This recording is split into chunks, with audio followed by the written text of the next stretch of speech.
Okay, so I've done a lot of interviews. Obviously, people have asked me what I was doing and what has happened. The reality of it is that when my dad was sick, I spent 45 days with him, and during that 45 days, some of those days I was home, and some of them I was in Turkey with him.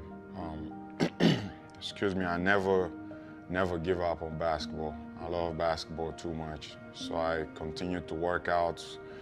And I think once my dad passed, the love of the game kind of fall a little bit because it was my everything, you know. It was my friend's business partner, my mentor, and everything.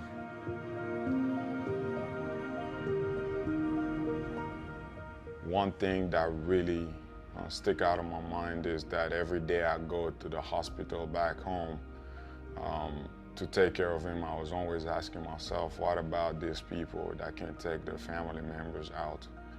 So while I was trying to figure out how to find something that would motivate me this year, I remember one day I picked up the phone and called my agent and said the only way I would do it this year was if we find a situation, one, that I'll fit in, and two, that will play for something.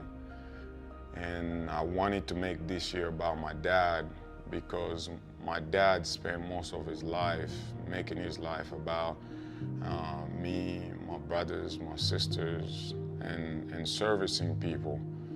This year, really, I wanted and I had the desire, and my motivation was to make it about him.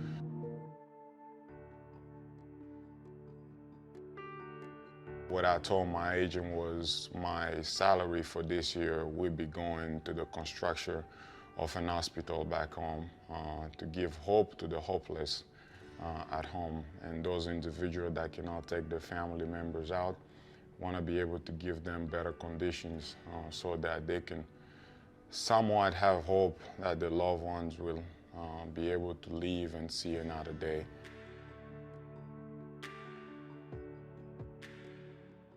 I chose to wear number 18 because 18 was my dad's birthday. He was born in June 18th, 1960. So I was just trying to find ways to make this year about him.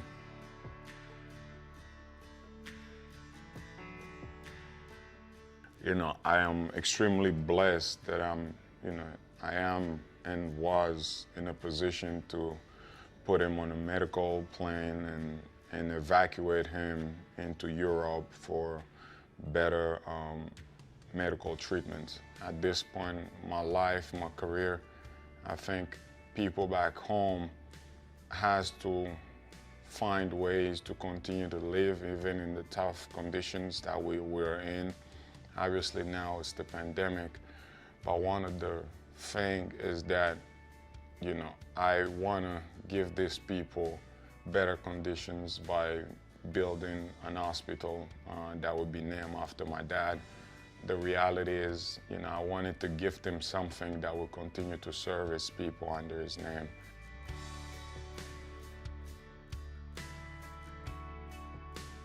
Again, we're just trying to make sure we can save as many lives as we can.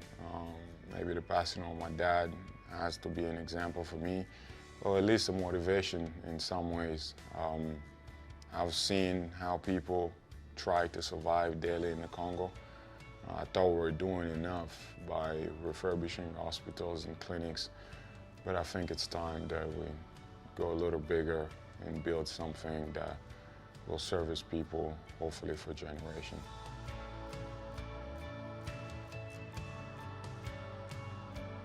To all doctors out there, to all hospitals out there, please help me if you can. If you know somebody that can help us accomplish this idea of ours, so perhaps now that become a vision, please reach out to us and we'll be more than happy to figure a way to work together.